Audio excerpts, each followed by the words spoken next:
Director of National Intelligence, Tulsi Gabbard. Tulsi.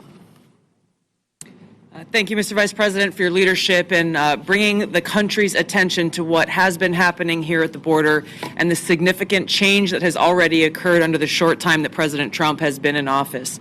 Really, what you're seeing here today and what you'll continue to see is a unified effort across President Trump's national security team, the Department of Homeland Security, towards our mission, which is to ensure a safe, free, and prosperous society for Americans.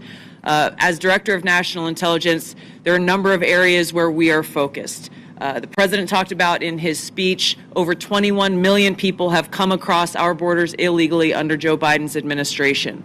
There are many of them that we don't know who they are. They have not been vetted. We don't know where they are. I'll give you one quick example of one of the problems that we are getting after.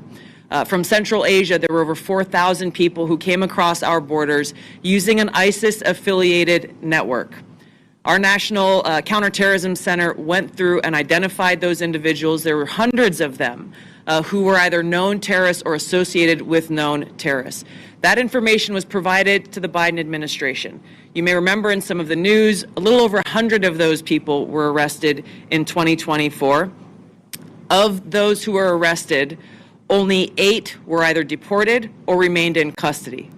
Only 8. The rest of them were released back into our country.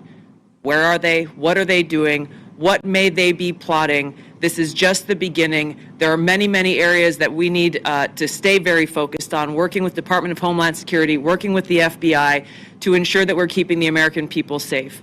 Our Counterterrorism Center is working on making sure that we have that single source for vetting so that we can figure out who is actually in our country and identify those who pose a threat and get them removed.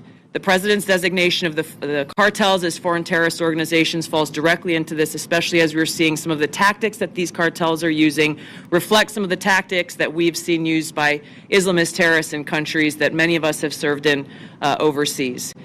Our mission is very clear.